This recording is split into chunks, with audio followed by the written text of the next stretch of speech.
Amateur Traveler is in its 20th year now, but can you imagine if I had people on the show who had never been to the destination, but had just read about it or seen a movie about it? That wouldn't make any sense at all, and you wouldn't listen. We all know how important it is to receive advice from people who know a destination to get the most authentic local experience. And a great option for experiencing this is Explore Worldwide and their authentic small group adventures, led by local tour leaders, perfect for solo travelers who want to meet like minded people with a desire for adventure. I'm often an independent traveler, but two of my last three trips were with small group tours because they organize everything and it's a lot easier. If you want to recreate the tour I did to Malta, they have a Malta and Gozo Discovery Tour. I'm intrigued by one of their tours called A Taste of Sicily. The company again is Explore Worldwide and visit exploreworldwide.com to learn more. And thanks to Explore Worldwide for sponsoring this episode of Amateur Traveler. The nights are long, the days are short, and the weather is chilly to downright cold, depending on where you are. It's a good time to slip into a Quince iconic Mongolian cashmere sweaters, which start at only $50. You can treat yourself to everyday luxury at an affordable price with Quince.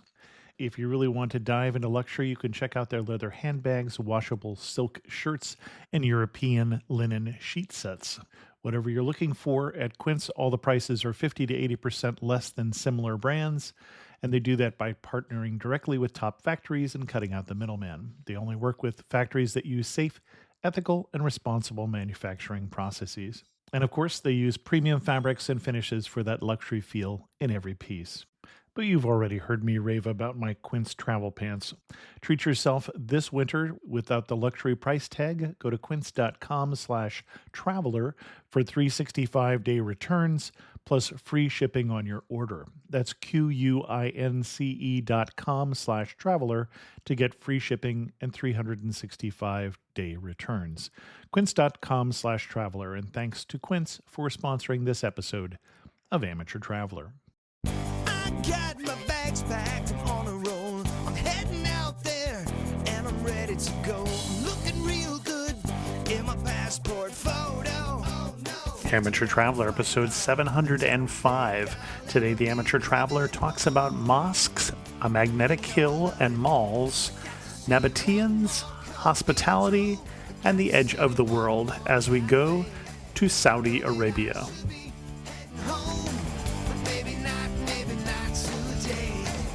Welcome to the Amateur Traveler. I'm your host, Chris Christensen. Let's talk about Saudi Arabia. I'd like to welcome to the show Flo Müller, who's come to us from Munich, Germany, but come to talk to us about Saudi Arabia. Flo, welcome to the show. Thank you, Chris. Happy to be here. Saudi Arabia is not a place that, well, actually, it's a place that a lot of people have gone on Hajj. It's one of the most popular travel destinations in the world. But for people who are not Muslims, it is a relatively new destination.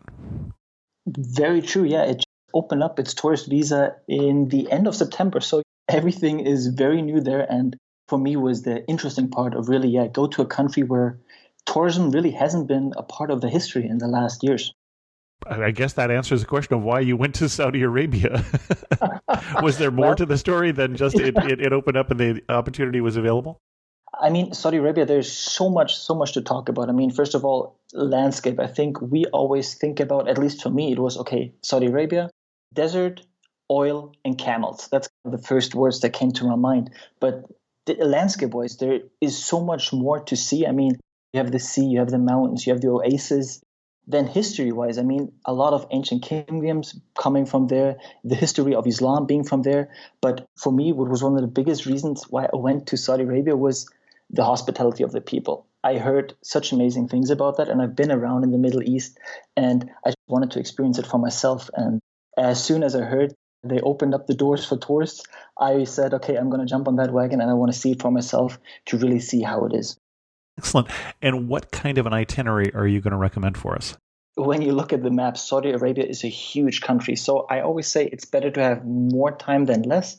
But if you have about 8 to 10 days, that should give you a good idea and overview over the country. So How I did it, I'd recommend always starting in Riyadh, that's the capital, on the east side, and then making your way further west. So after that, Al Ula, which is a beautiful, beautiful historic site, then to Medina, which is super interesting because non-Muslims can go there as well now, and then to Jeddah. And then from Jeddah, head back to Riyadh or fly back from Jeddah. Which options, whatever works best for you.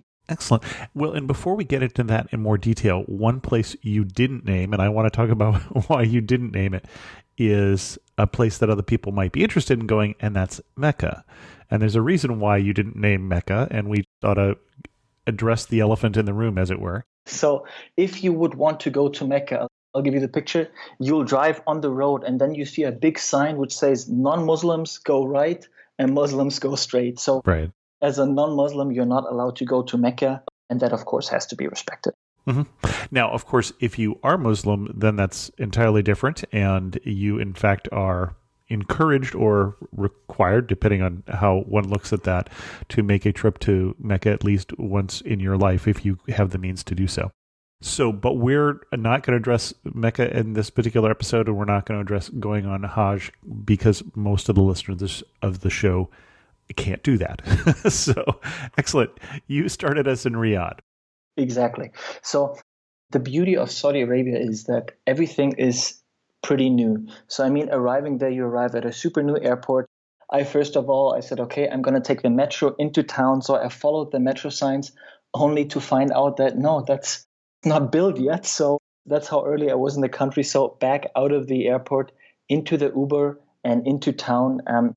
I think we always have this idea that Saudi Arabia is a very rich country, but maybe a bit old school. And that definitely, I didn't find that the case. They have Uber there, which works fantastic. They have all the amenities, modern buildings, amazing. And paired with all that history that comes with it. And that was amazing for me. On first hand, I just arrived in the country. I get into the Uber. We drive into town. Takes about 45 minutes because traffic is crazy there. And we start talking, and suddenly he stops and he gets out of the car and he comes back into the car with a box of oranges. And I'm super perplexed. I'm like, okay, what, he's giving me this box of oranges. And I don't know. It's like, okay, maybe we did that. We picked it up for his wife or his family. And he's like, no, this is for you. And this was the first time I really experienced hands-on Saudi hospitality, which is insane. I mean, I've been to a lot of places, but never ever did a Uber or taxi driver give me a present for just arriving in the country and welcoming me. And that would be a new one for me as well. It's really insane. And this was not a one-time. I arrived in Riyadh, and Riyadh is expensive. There's a lot of hotels, but they are quite expensive. When I say expensive, 60, 70 USD for, I would say, the cheapest room. That actually doesn't sound that expensive to me. Agreed. I think if you compare it to the surrounding countries. Yes. Okay. I always said, okay, I've been in the surrounding countries, and compared to that, it was more expensive than expected. But amazing place, huge city, lots of traffics because they're just building public transport. So you pretty much have to use a car to go everywhere, but still a lot of history. And it's interesting because Riyadh just started to really grow in the 1950s. So it's quite a new city. And there's a beautiful place called Old Town where you have the old fort where it all started. And from there, you can explore to the old markets. And then also completely after a few minutes, go to the modern part where you have, for example, the Kingdom Tower, which is a huge skyscraper where you have a bridge on top where you have an overview of the whole city. In the old fort, that would be the Maskma fort? Exactly, the Masmak fort, exactly. And where you have this little old part with a fort in the middle where you can walk around, you have some bazaars, but then when you venture further out, you have all these modern buildings, the Kingdom Tower with the bridge on top where you can see everything. And also on my first day, something that I heard before, but I think that's always very interesting when you're there, is that shops actually close 5 times during the day. So you actually have to be aware of when you want to eat or when you want to buy something, because when it's prayer time, they will close the shop and you wouldn't be able to get in for 20, 30 minutes. Okay. Well, and that's true in some other Muslim countries as well. So just interesting, I think, for us who are not used to this on a daily basis to experience that, but very, very fascinating. Well, and I'd say most of us who are listening to the show are not experts in Saudi Arabia. How much did you read up on Saudi culture or history before you went? I'm guessing you were not an Islamic history student or something like that beforehand, that this was an opportunistic trip. Did you do a lot of reading, or was this all jumping in new? To be honest with you, it was more of Mhm. jumping in new. That's what I expected you to say. That's all right. I mean, of course, I read up some things on the internet, but I mean, because there hasn't been a lot of tourists in Hmm. that country, there isn't a lot of information for tourists. And that was very interesting because usually when I go into a country, I try to look up, okay, what are typical tourist routes that did not exist for Saudi Arabia. Well, how did you put together your itinerary then? Going to the country and then talking to the people. And I mean, I had Oh, a okay. rough idea of, okay, I want to go to Riyadh, I want to go to Jeddah. But for example, Medina, I wasn't really sure if I'm allowed to go there or, I was surprised when you said you were. Yeah. yeah, so this was not on my list. And then actually people recommended me to go there. And so, yeah, I on the go put together my travel itinerary. And I was lucky in that sense that I didn't have restrictions on time. I said, okay, I'm going to be here for about 2 to 3 weeks. So I had the flexibility to adapt on the go. Okay. Excellent. Anything else we want to remember to see while we're in Riyadh? Well, one big thing that I would recommend to do is drive into the desert and see Edge of the World. Okay. 2 to 3 hours away from Riyadh, and it's this beautiful, beautiful cliff in the middle of the desert, and it literally looks like it's the edge of the world because it's falling down, and it's this beautiful, beautiful sight, and one of the big things to do in Riyadh. Because in the end, Riyadh is a big city, and when you're there, you definitely want to experience the desert. And because the desert is so close, you just have to leave the city and you're there. And this is one of the must sees when you're in Riyadh, the edge of the world. I can only recommend that. And this is Tuwaik? Is that the same place? Yes, everybody there would call it edge of the world. If you say edge of the world and there's tours available to go to the edge of the world, which is probably your best bet because you would need a four-wheel drive. You can do it in the morning, for example, for sunrise, and then in the afternoon, explore Riyadh. Okay. Great. And you edge of the world, so you're at the top of a cliff looking out on the desert. Exactly. So you got to imagine you're in the desert. In front of you, there's a cliff falling down, and the desert continues all around, but it's just this huge cliff in the middle of the desert and beautiful scenery. Anything else in Riyadh?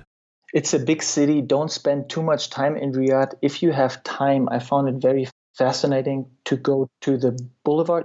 You said it was a big city. I was surprised that it's 7 million people. I didn't realize that Riyadh was that big a city. Yeah, me neither until I was stuck in traffic there. It's incredible, and you got to imagine everybody's driving. It's a huge city. You're pretty much stuck in traffic all the time if you want to go from A to B. Consists pretty much of malls because they love their malls in Saudi Arabia. Mm-hmm. And I mean, one last thing, what I found very fascinating about Riyadh was it's called the Boulevard. It's a newly built, yeah, you could call it outside mall. You have restaurants, shops there, and they just built that where people come together, they play music, they have concerts there, and they were actually hosting the WWE there. And I found that fascinating. If you look at the history of Saudi Arabia, which was very conservative in the last years, to Mm-hmm. really, you can see how it's opening up and how they're having shows there. And it's a different side than what we see from the media, I would say. Excellent. Where to next? Yeah, you're in for a treat because it's a long ride through the desert. So next step would be Al Ula, which is a area on the west side, and it's very famous for its first UNESCO World Site there. So that's Saudi Arabia's first UNESCO World Site called Madain Saleh. And you probably, I don't know, have you been to Petra in Jordan? Sure. Yes. So the same ancient kingdom that built Petra, The Nabateans. they were also there because it was a huge kingdom, and they Mm-hmm. also built the sites there. So pretty much Al Ula, the Saudis always explain it, it's Petra, but without the tourists. It really is like that. I mean, it's really beautiful. The buildings are like the ones in Petra, but there's not that many tourists. They just starting to opening this up. They were supposed to really open this up in October this year, 2020, but they're still trying to figure out how you can visit. So when I was there, the best was to go there with a tour because certain sites you're only allowed if you have booked a certain experience, they call it. So either you're in one of the hotels there or you're with a tour there. And that's also what I would recommend, to go there with a tour from Riyadh. It's probably the easiest.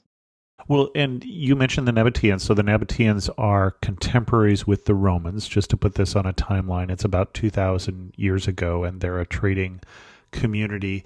But there's basically, as far as I understand, pretty much constant sites from here all the way up to Petra for about 100 miles. So this was the center of the Nabatean kingdom back during that time period. I think this is actually from the 6th century, so a little later on. I think Petra dates back a little earlier. But, well, in fact, I know that there is a Roman part of Petra. So Yes, no, you're absolutely right. And from what I've read is that Al Ula was the second biggest city or second biggest settlement after Petra. Just to give a perspective also about the importance of this place. There's tons of beautiful sites along the way to Petra, but this is one of the biggest from back in the days. Well, and I'm curious because I'm not seeing a lot of photos of Al Ula on the internet yet. And when you go to Petra, there's only one photo in the sense that so many people go and take a picture of the Treasury building, where it's really quite a large and interesting place. And you don't usually see that in photographs. Is there one particular spot or one particular site that is the crowning achievement in Al Ula? Yes, you would have something similar to the treasury in Al Ula there. Yes, it's called Madain Saleh. It's Saudi's first UNESCO World Site. And usually when you type in Al Ula in Google, you would have this building come up. It's like a single rock. They build a temple in that. So that's a place that people know from Al Ula, but there's many other buildings around. So this one, and just for those who aren't looking at the versions, well, I guess the only version of the show that comes out now has pictures, who aren't looking at the pictures in the version of the show that you're listening to. So unlike Petra, for instance, which is built into a cliff site, this is take a rock and carve away everything that doesn't look like a temple. So excellent.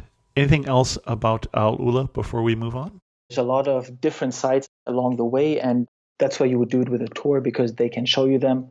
It's interesting because depending on what you're looking for, I mean, they're trying to build up luxury hotels there, and they're trying to put modern buildings there.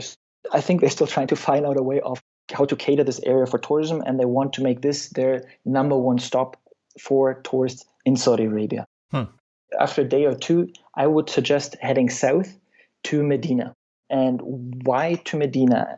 I think for me it was very interesting because I didn't know, as mentioned, that I was able to go to Medina. And for the history aspect and the importance, it's a beautiful, beautiful place to experience that. Well, and you say the history aspect. Let's not assume that everybody knows what you're talking about. It's a significant city because so the Prophet Muhammad, which is the Prophet in Islam, is actually buried there. So there's a mosque where he's buried, and people come there for pilgrimage as well to visit that mosque, and it's the second most important mosque after Mecca.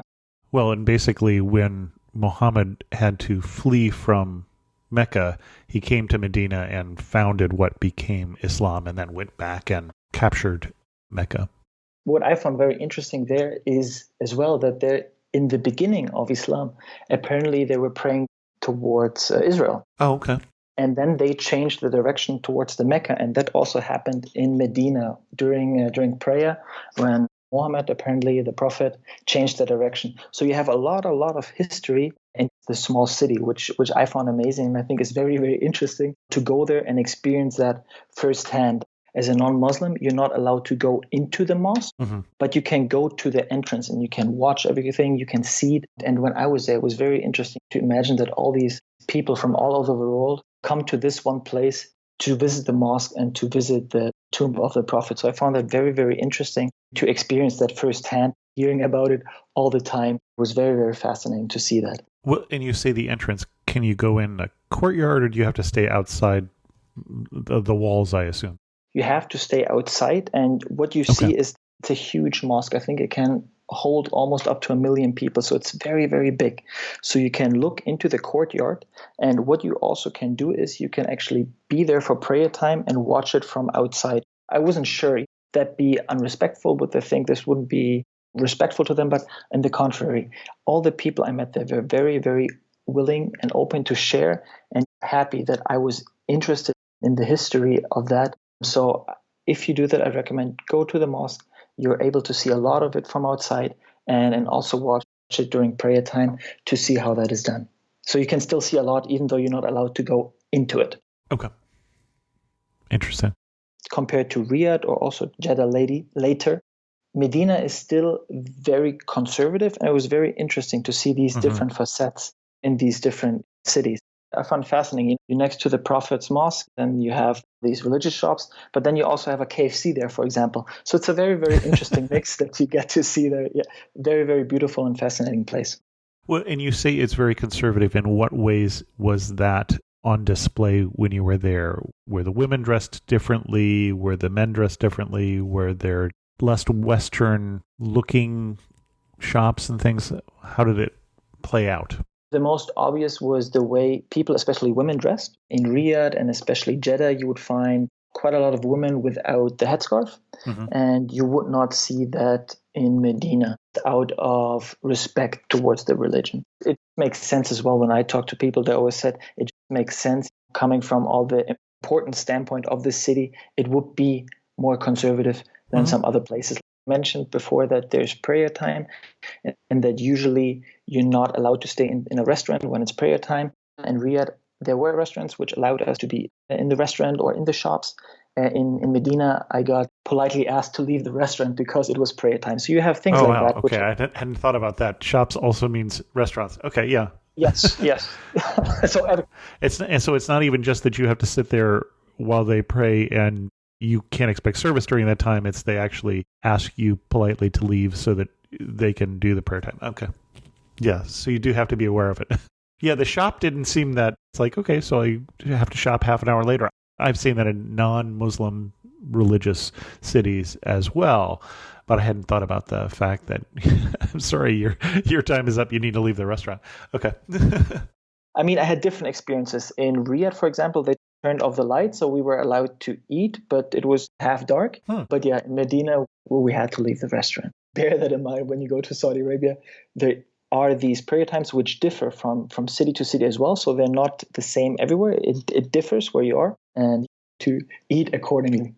Well, and you mentioned something that I didn't pick up on earlier. You talked about that the visas were first available in September, and I don't remember when you went.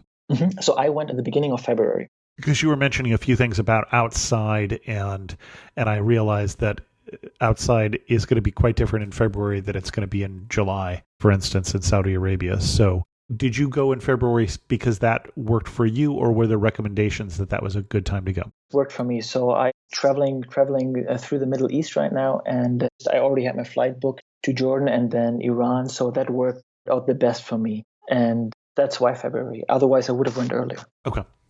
Got it. And I think it's also interesting because so much is changing even on a monthly basis that I'm sure my experience in February is going to be very different than when you go at the end of the year and afterwards. So, I mean, very, very interesting to see that as well, how fast things are changing in that country. Well, of course, we're recording this in the middle of a pandemic, so everything has changed right now, but we're expecting it will change back in some fashion to some new normal someday. But the other thing that occurs to me is, in terms of traveling, I'm assuming you would have found a very different experience had you traveled there during a Ramadan. Do you have any information in terms of recommendations of you were told, don't worry, you could come in Ramadan, or that's not the best time to come, or... I actually want to go back to Saudi Arabia specifically for Ramadan. Okay. Just because all of the Saudis that I talked to, they said you have to come to during Ramadan times. It's amazing. It's beautiful. Now, Ramadan is the time of the year for the Muslims when they fast. So Right. They only eat when the sun sets. And you have to be aware of that because you will not be able to get food in Saudi Arabia. At least that's what I was told, even though you're a foreigner. Maybe if you put on the pity look or really ask nicely, they might give it to you, but it's going to be very, very possible to get food. But I've heard that it's a very, very interesting and beautiful atmosphere because after the sun sets, everybody comes together and hands out food. And as mentioned, Saudi people are very, very hospitable towards each other, but especially towards foreigners.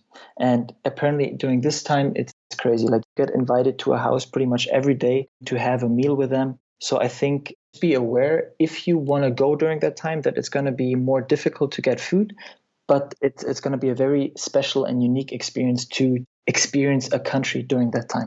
Well, and the one thing I would say that I would caution about it is that I could absolutely believe that people are more hospitable after dark when they're eating. But the other thing I've heard from other friends who've been traveling in more strict Muslim countries during Ramadan is that during the day they can get a little hangry. So, as you might imagine, as I would. So people can be just a little less hospitable until the evening when they've broken the fast, especially late in the afternoon or something like that. So just be aware of that. Cut them some slack too, because they're doing this out of deference for their religion, and it's something that it's showing their faith, but it's also they are depriving themselves intentionally, and it isn't always a pleasant experience as you're hungry or thirsty or whatever. I would absolutely agree. Excellent. Where to next? Maybe one thing to add to Medina. I mean, Sure. There's the Prophet Mosque, which you can see. Besides the city, there's not a lot to see, but there's a very interesting place close by, and they call it the Magnetic Hill. In Medina, you have to drive 30 minutes into the desert, and it's this optical illusion. You think water is flowing up the hill, and it was insane. It because of this optical illusion, it looks like the road is going down, the road is going up, and it looks like the water. So we put some water on the road, and it looks like it's floating up. Same with if you put a car on neutral, it looks like the car is rolling up the hill. Now, it's an optical illusion. The road is slightly going down, but it's amazing. I mean, when I saw it, I was like, this is incredible. How is this possible? So when you're in Medina, it's 30 minutes away. It's a nice thing to see. Plus, a lot of Saudis, when they have the weekend, they get out of the city, they go into the desert. So you can just watch, Saudis spend the weekends. I mean, we would maybe go to lakes or in the park. They would go to the desert and ride camels, horses. It's very interesting to see. And for people who are not aware of this, gravity hills, there's a whole bunch of them all around the world that have this. One 20 minutes from me called the Mystery Spot here in Santa Cruz Mountains in California, but I will include a link to a list of gravity hills that have this kind of thing because one of them may be near you as well. And afterwards, you would be on your way to Jeddah, which is about 2-3 hours away. I took the train, which is a fast train, works perfect. If you have a car, you have the possibility to stop at a big crater. And I've heard it's beautiful. It's called the Al-Waba crater. It's a big meteor, made a huge crater there. People tell me it's beautiful. I unfortunately wasn't able to see it because I didn't have a car. But if you're on the way and have a car, I would highly recommend quickly stopping there and checking it out. Then Jeddah, which is the closest city to Mecca. The gateway city to Mecca. Mm-hmm. Exactly, yes. That's where you have a lot of pilgrims starting in Jeddah, which is very, very fascinating to see. Also, the population there, I would say, is different than the one in Riyadh. Riyadh is really Saudi, whereas Jeddah, you would find more people with maybe Indian descent, Asian descent, because their ancestors, they would have come as pilgrims, and they decided to stay. So you have a very interesting mix of people who live there. They always call Jeddah the most liberal place in Saudi Arabia because of all of the influences of all of these different cultures. Okay. And again, Jeddah, it's a beautiful city. There is the old town, Al-Balat, which there's not a specific place you go. It's walking through the streets, looking at the shops and comparing it to the modern part of the city. And you say walk through the streets of an old town in this area, and I'm thinking not a lot of straight streets and a lot of narrow and little tiny shops and such. Do I have the right? Exactly, yeah, exactly. Pretty much how it looks like. And it's very interesting because the Saudi government is trying to preserve this part of Jeddah. Mm-hmm. So you still have all these old shops there, the old shop owners. And Saudis are usually very talkative. They see you, and if you're up for a conversation, it's very interesting to talk to them, see how their life is, and compare the life in Old Town to the other parts of Jeddah. Because when you go outside of that, you have modern buildings, you have a beautiful water promenade, you have the biggest fountain in the world who's there. So it's a big difference when you compare that, and that's the beauty, I think, of this place as well, that you can compare it. Okay. Interesting. Full beautiful part of Jeddah. And I think the cities of Saudi Arabia, they don't really have specific sightseeing spots. It's more the overall feel and then what you do outside of the cities. Well, and we should say that Jeddah is now a UNESCO World Heritage Site. Old Jeddah. Exactly, Al Balad. And it's beautiful to stroll through and see that. Cool. For me, it was interesting as well because more women don't wear a headscarf. So I even started to talk to some women and see how is life for them in Saudi Arabia, or how is it compared to Riyadh. So yeah, very, very interesting place. And I would say the most liberal I have encountered. Okay. In a very conservative Muslim culture, you shouldn't be talking to women. So that was not a problem in Jeddah? Okay. So that's, again, I think that's the beauty of Saudi Arabia, because you don't really know what you can expect there, because we have these ideas or we hear these things, but it's also quite liberal and liberal people there as well. So where women ask me, hey, you seem lost, and I was lost, and she's like, hey, can I help you? Which I found fascinating, because yeah, we had the idea like, oh, they're not allowed, and in the beginning I didn't know, how do I talk to women in Jeddah? It's a completely different world, I would say, than in other places. Okay. It was interesting that being the gateway city, but also having the international influence. I'm fascinated by that difference. Arriving there was like, okay, what do you expect? But yeah, you arrive there, and for example, cinemas opened up, I think they said 2 years ago. That's when they started to have cinemas again. And one of the first ones was in Jeddah. And a lot of the concerts that are happening of big artists, they are in Jeddah as well. So they were telling me Akon was just there and David Guetta. So that's in Jeddah because, yeah, it's a bit more liberal. Interesting. That seems like that's just wrapped up the itinerary that you were pitching to me. Is that correct? That's it. Yeah, that's correct. Anything else we want to talk about Jeddah before we get to some of our wrap-up questions?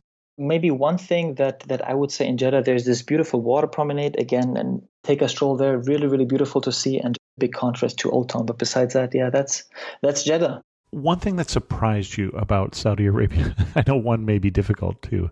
I think because it is so different than what we are usually used to, or at least what I was from Germany or Europe. So there's a lot of surprises that you will encounter. But the biggest one for me was how friendly and kind the people were. And I've said this before, and it was by far the biggest surprise. I mean, starting from the box of oranges in the cab to being invited to people's houses for food, being invited for tea. When they take you out, they don't let you pay for anything, even if you try to fight for it. It's just very, very kind and welcoming culture. And that for me was mind-blowing. That really was mind-blowing. No matter what, if I'm Muslim or not, they always tried to treat me the best they could. And they always said, you're a foreigner, you're a gift of God, and we want you to have the best experience. And that for me was mind-blowing. This attitude that I encountered from pretty much everyone there. One time when it felt very familiar, completely could have been at home, and one time that it felt very, very foreign. Okay, very familiar. They have all of the fast food chains we have, which actually they have more of the fast food chains we have in Germany. It was insane. Baskin and Robbins, which I've never seen anywhere else outside of the States, they have literally all of the fast food chains. So when walking around in the modern parts and you're sitting in a McDonald's, it's sitting in a McDonald's in Germany, in Munich. You have the young Saudis who have the modern clothing, and they laughing over the phone, and it would be male and female, so it wouldn't matter. No bacon or ham on the Egg McMuffin would be different, I'm sure. But other than that, you wouldn't find that. Yes. No, yeah. Most foreign when I was standing in front of the Prophet Mosque in Medina, and everybody was having their traditional outfit going into the mosque, because for me it felt a beautiful, beautiful experience, but out of this world, because we always see it from TV or we hear about it. So that's when I felt the most foreign, not unsafe or something unfamiliar. Well, you mentioned unsafe. Are there any warnings that you would give, that one thing you should really know before you go to Saudi Arabia? Good question, because I told my family that I'm going to Saudi Arabia, and the first reaction is like, oh my God, is that safe? Like, are you sure it's okay? It's absolutely safe. It's really no problem at all. I think one little thing to be aware of, that the border to Yemen, all the way in the south, there could be some issues, but overall, Saudi Arabia is a very, very safe country and really nothing to worry about. It probably would be one of those countries I would try not to get in a political argument. Just have some concerns that way. And there are multiple countries that would be included. That heck, in my country, I would try not to do that. Absolutely agree with you, Chris. And I think it's always you have to separate the people from politics. Mm-hmm. That's also it's two things. But yeah, of course. I mean, maybe a side note here. I was in Medina and I was traveling with a friend I met there. And we saw this little hill and we said, okay, that would be a perfect overview over the city. Let's climb up there. So we were climbing up this hill and suddenly we hear the sirens and the police is at the road and they waving us down. And they're like, yo, what are we doing? And we're like, oh, sorry, like we didn't know there were no signs. We didn't know that we're not allowed to go there. And there was a little way. So we thought it's okay. So I think be aware that it can still be a conservative country in a lot of ways. And so, of course, you have to be aware of those things. But safety-wise, it's absolutely fine to go there. In terms of dress code for you as a tourist, anything that you would advise people different from going to any other Muslim country? Yeah. So interestingly, because they opened up the borders for tourism, they got quite moderate when it comes to clothing. So for example, women, they don't have to wear the headscarf or the long dress, the abaya. But they said, okay, be decent and respectful. Usually no knees, no shoulders. Exactly. So no knees, no shoulders. If you want, as a woman, you might want to have a headscarf around when you go, for example, to Medina, just to be more respectful. Sure. But in general, no sleeveless shirts or short dresses. Even guys, no sleeveless shirts too. It just understand what Flo is saying here. This is not the place to wear your wife beater T-shirt or something. Not that I think there's any place as a tourist you ought to be wearing that, but Polynesia maybe. It's a very hot country, but yeah, try not to do that because that probably could get you in trouble, or you will get a lot of looks for that. But well, it might make things less comfortable for you, and that's really one of the reasons that we want to talk about things like warnings. Is if you're going to go, we want you to have a good experience, and being more sensitive to the culture is going to help you have a better experience. So, excellent. You were standing in the prettiest spot you saw in Saudi Arabia. Where are you standing, and what are you looking at? I think the prettiest spot I saw was when I was in the middle of the desert in Riyadh, close to the edge of the world. Absolutely nothing around me. And this huge desert, this nothingness all around me. It's mind-blowing. And to think that this goes on for miles and miles and miles and there's nothing, that blew my mind. Excellent. One thing that makes you laugh and say only in Saudi Arabia. When I arrived in Jeddah, the Saudi guy took me out and he's like, oh, I'm going to take you out to the best restaurant in Saudi Arabia. It's the best thing. Like all the Saudis know it. So I was like, okay, probably going to be, I don't know, good restaurant. And you know where we went to? We went to Al-Bek. And Al-Bek, the most famous fast food chain in Saudi Arabia, it's pretty much a KFC. But I thought that was hilarious that only in Saudi Arabia, the best restaurant would be pretty much a KFC. And I can tell you, it's fantastic. It's really, really good. But I did not expect that when we drove up to it. Interesting. I remember my guide in Jordan saying that for dinner, when they want to treat, they don't go out to the traditional restaurant that would have traditional food because they make that at home, right? And mom makes that really well. And so they go out to Taco Bell. And so somewhat it's a treat to do something different is probably one of the reasons why it's popular is that we make traditional food at home. And so we don't need to go out for that. Exactly the same thing. And I mean, it was mind-blowing for me because this restaurant exists since 1974. They tell me it's been popular since then. So yeah, very, very, very interesting, but very good. Excellent. And if you had to summarize Saudi Arabia in just 3 words, what 3 words would you use? Hospitable, different, and very hot. Okay, and you were there in February. We should sort of underline that when we say that it was hot is one of your 3 words. So possibly not a place to go in July. Excellent. Definitely better than mine. I mean, I immediately got a sunburn the first day, and they were always laughing because they were saying it's cool right now. So it's very, very hot.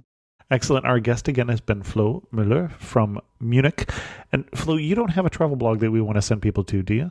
I started a YouTube channel, which it's called Flo, Flo. If you type in Flo in Saudi, you probably see me roaming around in Saudi Arabia. If Excellent. that's something you wanna see before you go there. Well, then I'll put a link to that in the show notes at amateurtraveler.com. And thanks so much for coming on Amateur Traveler and sharing with us your newfound love for Saudi Arabia. Thank you so much, Chris. It was a pleasure to be with you.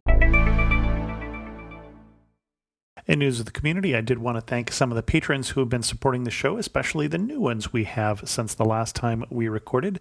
I'd like to thank Peter Sower, Marshall Danicki, and also Ryan Miller, who raised his pledge. The pledges do help support the show, and so I thank you so much for that. I know that not everybody's interested in doing that. I also know that not everybody can do that, so I really appreciate that. And just as a reminder, those who support the show through Patreon, we're doing a monthly get-together on Zoom, and they also get a version of the show without ads, and usually get it a day or so early.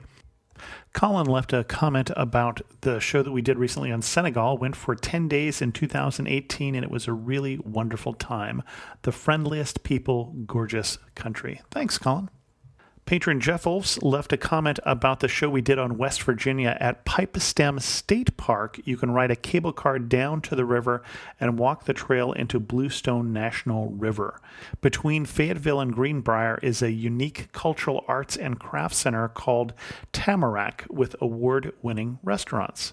And there are 2 additional national rivers adjacent to New River, Gauley, and Bluestone. Thanks so much, Jeff. And with that, we're going to end this episode of Amateur Traveler. If you have a question, send an email to host@amateurtraveler.com, or better yet, leave a comment on this episode at amateurtraveler.com.